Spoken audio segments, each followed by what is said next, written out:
Morning बच्चों। देखिए trial balance का कुछ यूट्यूब से जो है वीडियो मैंने आपके ग्रुप में शेयर किया था और उम्मीद है कि आप लोग को समझ में भी आया होगा। देखिए एक सिंपल सा फंडा है, सबसे इजी चैप्टर है आपके बुक का। अकाउंटेंसी का जो बुक है इसमें सबसे इजी चैप्टर यही है। ठीक है, बहुत ज़्यादा कॉम्प्लिकेटेड नहीं है। हाँ, 2-3 मेथड दिया हुआ है, वो लॉन्ग मेथड है और जो हम लोग को क्वेश्चन दिया हुआ है वो सिंपली मेथड पे दिया हुआ है। तो सबसे पहले हम लोग फॉर्मेट, ट्रायल बैलेंस का फॉर्मेट जो है वो देखेंगे। आप लोग के पेज पे दिख रहा है तलपट का प्रारूप। ठीक है, ये है तलपट का प्रारूप। अब देखिए ये एक्चुअल में तलपट का प्रारूप नहीं है। तलपट का प्रारूप जो है ये है। पार्टिकुलर का अमाउंट कॉलम जो रहेगा वो सबसे चौड़ा रहेगा।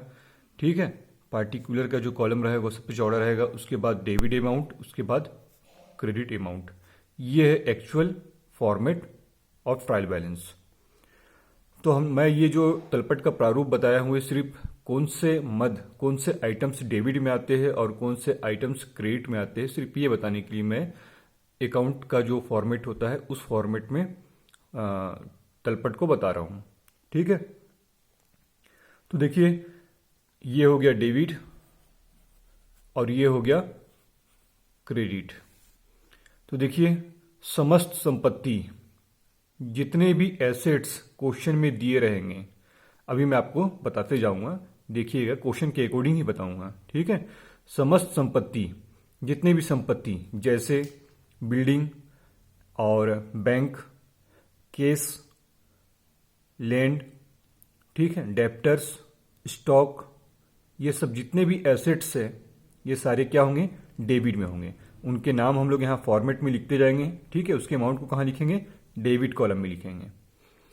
अब उसके बाद समस्त खर्चे, जैसे जितना भी खर्च होता है, जितना भी एक्सपेंसेस हो रहा है, जैसे रिपेयर हो रहा है, ठीक है, हरास लग रहा है या कोई भी ऐसा एक्सपेंसेस जो फर्म से रिलेटेड है, ठीक है, उन सारे खर्चों को हम लोग, सारे एक्सपेंसेस को क्या करेंगे, डेबिट करेंगे।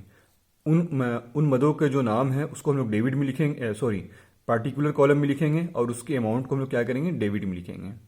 ठीक है, उसके बाद अब देखिए आते हैं क्रेडिट में। समस्त दायित्व, सन्ड्री लायबिलिटीज, जितने भी लायबिलिटीज होते हैं, जैसे कैपिटल क्या होता है, फर्म के लिए लायबिलिटीज होता है क्योंकि वो फर्म का ऑनर जो है, ठीक है, वो फर्म के अंदर इन्वेस्ट किया है। तो फर्म के लिए क्या हो गया, आर्टिफिशियल पर्सन के लिए क्या हो गया, वो लायबिलिटीज होता है। उसके बाद अगर फर्म ने बैंक से लोन लिया है, ठीक है, या फर्म के लेनदार हैं, ठीक है, तो ये सारे आइटम्स क्या है, लायबिलिटीज होते हैं। तो जितने भी लायबिलिटीज होंगे, जितने भी दायित्व होंगे, उसको क्या करेंगे हम लोग, पार्टिकुलर कॉलम में लिखेंगे और उसके अमाउंट को कहाँ लिखेंगे, क्रेडिट अमाउंट में लिखेंगे। ठीक है, क्रेडिट कॉलम में लिखेंगे। उसके बाद समस्त आय, सन्ड्री इनकम, जितने भी इनकम हो रहे हैं, जैसे सेल्स करते हैं, माल का विक्रय करेंगे तो क्या होगा, पैसा आएगा। ठीक है, तो इस तरह से जितने भी आय होंगे, जितने भी इनकम होंगे, उसको क्या करेंगे हम लोग, जितने भी आय या लाभ, ठीक है, जितने भी आय या लाभ होंगे, मद होंगे, उसको क्या करेंगे हम लोग, पार्टिकुलर कॉलम में लिखेंगे और उसके अमाउंट को कहाँ लिखेंगे, क्रेडिट कॉलम में लिखेंगे। ध्यान रखिएगा, बहुत इजी चैप्टर है, बहुत ज़्यादा कठिन नहीं है, कुछ समझने की कोशिश नहीं करना है, बस आपको फॉर्मेट याद रखना है। ठीक है, उसके बाद देखिए 3 आइटम्स ऐसा है जो डेबिट भी हो सकता है और क्रेडिट भी हो सकता है। ठीक है, 3 आइटम्स ऐसा है जो क्रेडिट भी हो सकता है और डेबिट भी हो सकता है। वो 3 आइटम क्या क्या है, कमीशन, बट्टा और किराया। देखिए क्वेश्चन में क्लियर बोला रहेगा। ठीक है, क्वेश्चन में अगर दिया रहेगा कमीशन और कमीशन के बगल में लिखा रहेगा डेबिट, कुछ इस तरह से, ठीक है, तो वो क्या करना है हम लोग को, कमीशन को पार्टिकुलर कॉलम में लिखना है और उसके अमाउंट को कहाँ लिखना है, डेबिट कॉलम में लिखना है। क्लियर है। उसी तरह से बट्टा भी दिया रहेगा, अगर डेबिट लिखा हुआ है, ठीक है, डेबिट लिखा हुआ है, इसका मतलब हम लोग क्या करना है, उसके अमाउंट को डेबिट कॉलम में लिखना है। उसी तरह से किराया भी अगर डेबिट लिखा हुआ है, ठीक है, तो हम लोग क्या करना है, नाम लिखकर उसका अमाउंट डेबिट कॉलम में लिखना है। अब देखिए उसी तरह से प्राप्त हो रहा है, दे हो रहा था तो हम लोग क्या कर रहे थे, दे हो रहा था तो हम लोग क्या करते हैं, उसके सारे अमाउंट को हम लोग क्या करते हैं, डेबिट में लिख लेते हैं। अब अगर प्राप्त हो रहा है, रिसिप्ट हो रहा है, तो सारे आइटम्स जो कमीशन बट्टा और किराया है उसके अमाउंट को क्या करेंगे हम लोग, क्रेडिट में करेंगे, क्योंकि इसके नाम के आगे है क्या लिखा रहेगा, क्रेडिट लिखा रहेगा। ठीक है, अगर क्रेडिट लिखा हुआ तो उसके अमाउंट को हमें क्या करना है, क्रेडिट में लिखना है। क्लियर है। अब देखिए उसके बाद एक आइटम जो है प्रारंभिक रहतिया, प्रारंभिक रहतिया को हमेशा याद रखिएगा डेबिट में लिखा जाता है, तो प्रारंभिक रहतिया आप लिखिएगा पार्टिकुलर कॉलम में, उसके अमाउंट को कहाँ लिखना है, डेबिट कॉलम में लिखना है। ठीक है। अब देखिए एक नोट में आपको एक नोट दिया गया है, नोट में क्या लिखा हुआ देखिए, अंतिम स्कंद को तलपट में नहीं लिखा जाता है। कभी भी आपके क्वेश्चन में जब भी क्लोजिंग स्टॉक, ठीक है, अंतिम स्कंद आता है तो उसको ट्रायल बैलेंस में हम लोग क्या करेंगे, नहीं लिखेंगे। क्लियर है, समझ में आ गया। अभी मैं एक क्वेश्चन उठाऊंगा और उस क्वेश्चन को मैं आपको इस फॉर्मेट के अकॉर्डिंग जो है समझाऊंगा।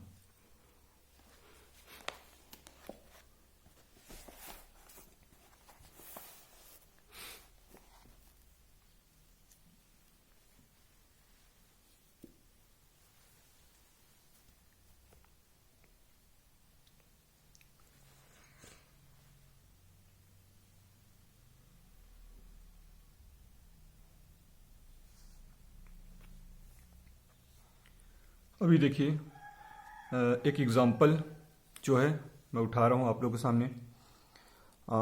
एग्जाम्पल को देखिए क्या लिखा हुआ है, निम्नलिखित सूचनाओं से प्राची स्टोर्स का तलपट 31 मार्च 2019 को तैयार कीजिए। कैपिटल दिया हुआ है 1,90,000 रुपये, परचेस है 1,80,000 रुपये, आंतरिक वापसी 3,000 रुपये, बट्टा मतलब डिस्काउंट, डिस्काउंट प्राप्त लिखा हुआ है, देखिए दिख रहा है आप लोगों को, डिस्काउंट प्राप्त 3,000 रुपये, बट्टा दिया 4,000 रुपये, विक्रय 1,95,000 रुपये, बाह्य वापसी 5,000 रुपये, वेतन 20,000 रुपये, भाड़ा 3,000 रुपये, फर्नीचर 20,000 रुपये, ऋण 25,000 रुपये, ऋण पर ब्याज 2,000 रुपये, देनदार 34,000 रुपये, लेनदार 20,000 रुपये, विनियोग 60,000 रुपये। तो विनियोग बता रहा हूँ आपको एसेट्स होता है। ठीक है, क्या होता है, एसेट्स होता है। विनियोग करंट एसेट्स भी हो सकता है और फिक्सेड एसेट्स भी हो सकता है। ठीक है, रोकड़ दिया हुआ है 58,000 रुपये। उसके बाद दिया हुआ है स्कंद 1 अप्रैल 2018 को 54,000 रुपये। ये क्या हो गया देखिए, 1 अप्रैल 2018 को दिया हुआ है। ठीक है, और हम लोग को बनाना किस टाइम का जो है, तलपट किस टाइम का बनाना है, किस तिथि का बनाना है, 31 मार्च 2019 का। तो 1 अप्रैल 2018 का जो रहेगा,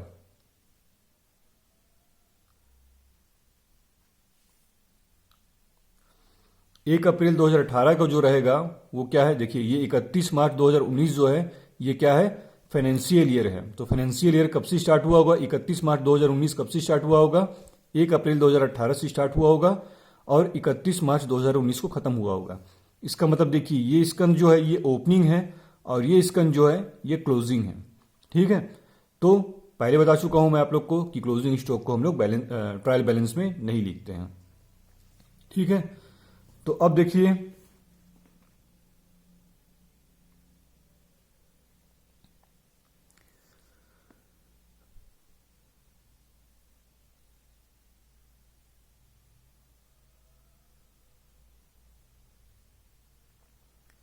देखिए कुछ चीज फॉर्मेट में छूट गया है, वो मैं आप लोग को फिर से बता दे रहा हूँ। फॉर्मेट में एक दो आइटम जो है वो छूटा है। वो क्या है कि क्रय जो है, क्रय डेबिट में आता है। ठीक है, और विक्रय क्रेडिट में आता है। ठीक है, उसके बाद विक्रय वापसी डेबिट में आता है और क्रय वापसी क्रेडिट में आता है। सिंपल सा फंडा है कि देखिए क्रय कर रहे हैं तो क्या हो रहा है, पैसा जा रहा है, पैसा जा रहा है तो क्या हो रहा है, खर्च हो रहा है। खर्च होगा तो हम लोग क्या करेंगे, डेबिट में लिखेंगे। और विक्रय, विक्रय भी जो है आय के अंतर्गत आता है। विक्रय कर रहे हैं तो क्या हो रहा है, पैसा आ रहा है अपने पास, तो हम लोग क्या करेंगे, क्रेडिट में लिखेंगे। अब देखिए जस्ट उसका वापसी जो होता है उल्टा हो जाता है। क्रय हम लोग डेबिट में लिखे हैं तो क्रय वापसी किधर हो जाएगा, क्रेडिट में हो जाएगा। और विक्रय हम लोग क्रेडिट में लिखे हैं तो विक्रय वापसी क्या हो गया, डेबिट में हो जाएगा। अब देखिए क्रय वापसी को इंग्लिश में विक्रय वापसी को इंग्लिश में हम लोग बोलते हैं रिटर्न इनवर्ड। ठीक है, रिटर्न इनवर्ड।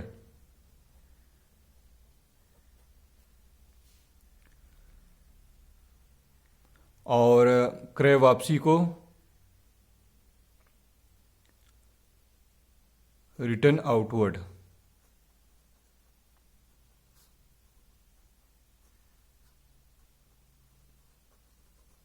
ठीक है, तो याद रखिएगा ये विक्रय वापसी और क्रय वापसी आंतरिक वापसी और बाह्य वापसी के नाम से भी मिलेगा आपको क्वेश्चन। जैसे अभी आपको क्वेश्चन बताया मैं, क्वेश्चन एग्जाम्पल नंबर 4, उसमें आपको बाह्य वापसी और आंतरिक वापसी के नाम से मिल रहा है, तो उसको कंफ्यूज करता है थोड़ा।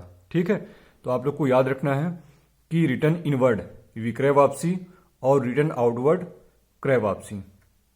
ठीक है, चलिए तो हम लोग देखते हैं एग्जाम्पल को समझते हैं।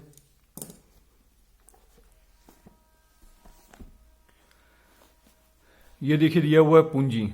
सबसे पहले पूंजी दिया हुआ है, तो पूंजी को क्या करेंगे, पहले ही बताया था कि देखिए पूंजी भी छूटा हुआ है।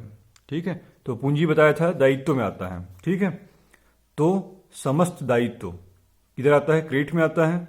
हम लोग क्या करेंगे, कैपिटल इधर लिख दिए। देखिए 1,90,000 रुपये दिया हुआ है, 1,90,000 रुपये हम लोग क्रेडिट कर दिए, क्योंकि जो कैपिटल होता है वो लाइबिलिटीज होता है, किसके लिए, फर्म के लिए।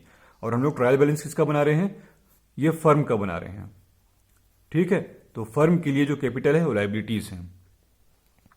उसके बाद देखिए क्या दिया हुआ है क्वेश्चन में, परचेस कितना दिया हुआ है, 1,80,000 रुपये।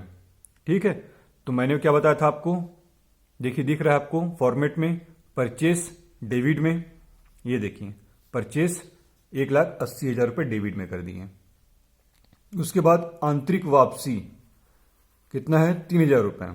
आंतरिक वापसी मतलब याद रखिएगा विक्रय वापसी होता है। ठीक है, हमेशा याद रखिएगा आंतरिक वापसी मतलब रिटर्न इनवर्ड विक्रय वापसी होता है। अब देखिए आंतरिक वापसी हम लोग लिख दिए, रिटर्न इनवर्ड 3,000 रुपये डेबिट में, क्योंकि डेबिट में मैंने आपको बताया था फॉर्मेट में। ठीक है, उसके बाद दिया है देखिए बट्टा डिस्काउंट प्राप्त कितना लिखा हुआ है, 3,000 रुपये। ठीक है, कितना लिखा हुआ है, 3,000 रुपये दिख रहा है आप लोगों को।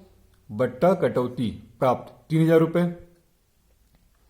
तो देखिए क्या किए हैं, डिस्काउंट रिसिप्ट पूरा इंग्लिश में बनाया हुआ है। ठीक है, तो डिस्काउंट रिसिप्ट हो रहा है। तो अगर पहले ही बताया था बट्टा, ये देखिए दिख रहा होगा, ये देखिए यहाँ पास प्राप्त में क्या हो रहा है, बट्टा प्राप्त हो रहा है। तो बट्टे का अमाउंट देखिए कहाँ लिखा हुआ है, ये देखिए आप 3,000 रुपये रिसीव्ड हो रहा है। ठीक है, अब उसके बाद देखिएगा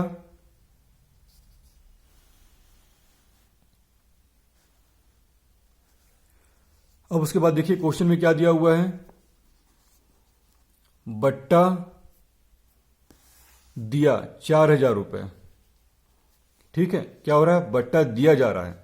तो दे देखिए फॉर्मेट में आप लोग को दिख रहा होगा, बट्टा दे दिया गया, मतलब दे का मतलब दिया। तो बट्टा अलाउड, इसको इंग्लिश में बोलते हैं बट्टा अलाउड।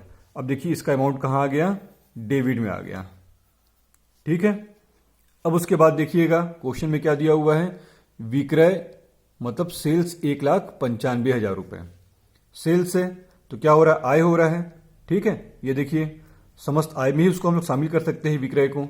देखिए यहाँ लिखा हुआ है सेल्स, क्या हो रहा है, आय हो रहा है। तो इसको क्या करेंगे हम लोग, क्रेडिट में लिखेंगे 1,95,000 रुपये। ठीक है, अब उसके बाद देखिएगा क्वेश्चन में क्या दिया हुआ है, बाह्य वापसी। बाह्य वापसी का मतलब क्रय वापसी। ठीक है, क्या होता है, क्रय वापसी। इसको रिटर्न आउटवर्ड बोलते हैं इंग्लिश में। तो देखिए रिटर्न आउटवर्ड मतलब क्रय वापसी। ठीक है, ये देखिए दिया हुआ है, क्रेडिट में लिखेंगे। देखिए फॉर्मेट में बताया था आप लोग को, क्रय वापसी किधर होता है, क्रेडिट में होता है। देखिए उसका अमाउंट भी दिया हुआ है क्रेडिट में। ठीक है, अब उसके बाद देखिए वेतन कितना दिया हुआ है, 20,000 रुपए, 20,000 रुपीज। वेतन क्या है, खर्च है, खर्च है ना वेतन। अब देखिए समस्त खर्चे वह किधर आते हैं, डेबिट में आते हैं। तो देखिए सैलरी किधर दिया हुआ है, 20,000 रुपए डेबिट में। ठीक है, अब उसके बाद देखिएगा क्वेश्चन में क्या दिया हुआ है, भाड़ा 3,000 रुपए। किसी चीज का भी भाड़ा हो सकता है, माल खरीद कर लाए हो उस पर भाड़ा, या गोदाम लिए हो उस पर भाड़ा दे रहे हैं, कुछ भी भाड़ा हो सकता है। इसको इंग्लिश में बोलते हैं फ्रेट। ठीक है, कैरियज भी बोलते हैं, फ्रेट भी बोलते हैं। ये देखिए यहाँ पास लिखा हुआ है कैरियज।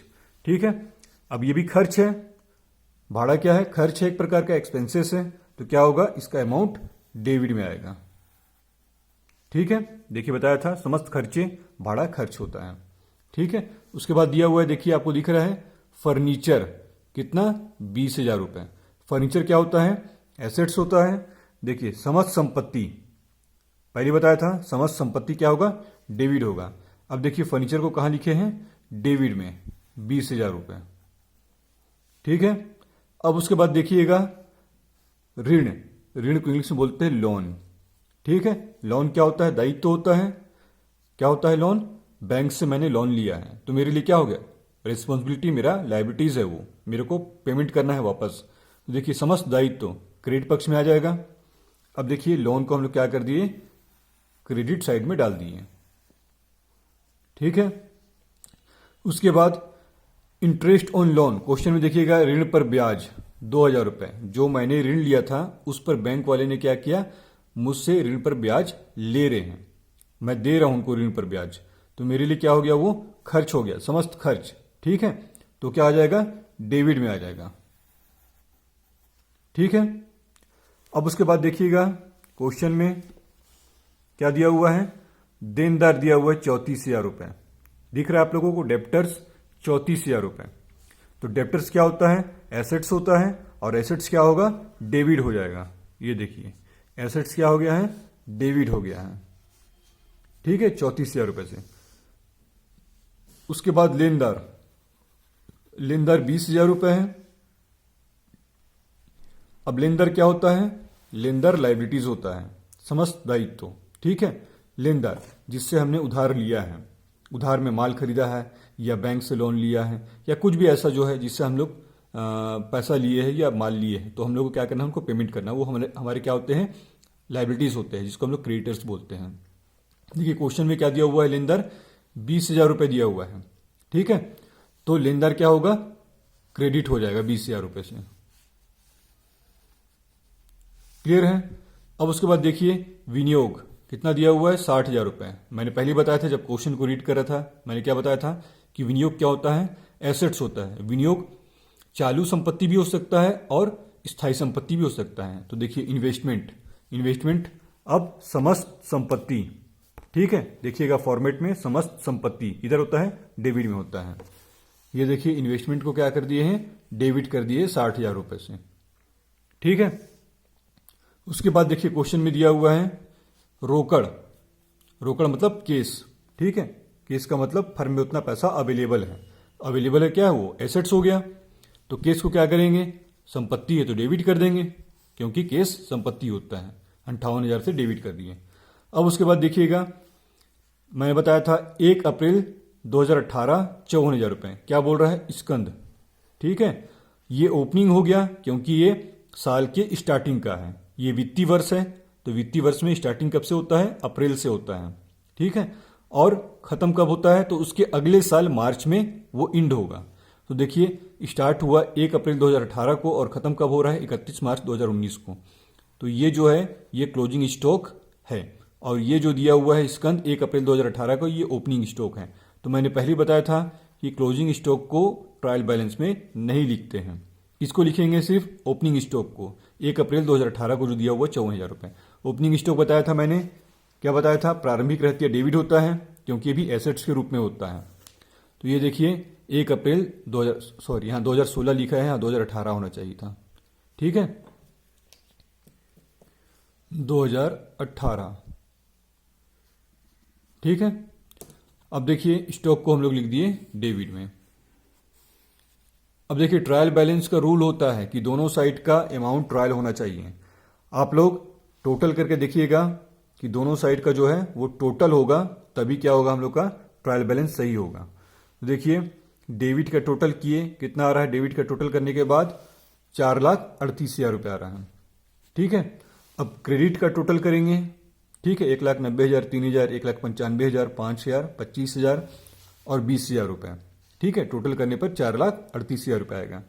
तो जब तक दोनों साइड का टोटल नहीं आता है तो हम लोग को ट्रायल बैलेंस नाम से ही ट्रायल करना है हम लोग को, दोनों साइड का टैली करना है, ट्रायल करना है। ठीक है, तो इसी को हम लोग क्या बोलते हैं, ट्रायल बैलेंस बोलते हैं। अब देखिए यहाँ पास नोट्स में लिखा है closing stock will not appear in trial balance us it represents goods purchased but A part not yet sold.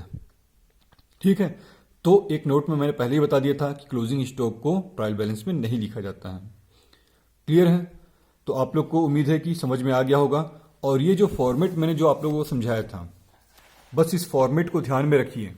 ठीक है, ये फॉर्मेट क्या आइटम्स डेबिट में आना है और क्या आइटम्स क्रेडिट में आना है, ये सारे आइटम्स जो है पुटअप किया हुआ है फॉर्मेट में। इसी फॉर्मेट के बेस पे जो है पूरे ट्रायल बैलेंस बनना है। एक जो लॉन्ग मेथड होता है जो हम लोग जनरल प्रविष्टि करते हैं, उसके बाद पोस्टिंग करते हैं, उसके बाद ट्रायल बैलेंस बनाते हैं, तो वो जो है मैं नेक्स्ट वीडियो में बता दूंगा। ठीक है, तो अभी जो क्वेश्चन जो दिया हुआ है आप लोग के बुक में एग्जाम्पल के तौर पे दिया हो चाहे एक्सरसाइज के तौर पे दिया हो, उसको आप जो है इसी फॉर्मेट के बेस पे बनाएंगे। ठीक है, और कुछ क्वेश्चन ऐसे दिए हुए हैं जहां पर क्वेश्चन में बीच बीच में क्वेश्चन मार्क लगे हुए हैं, तो उस क्वेश्चन को आपको क्या करना है, छोड़ना है। ठीक है।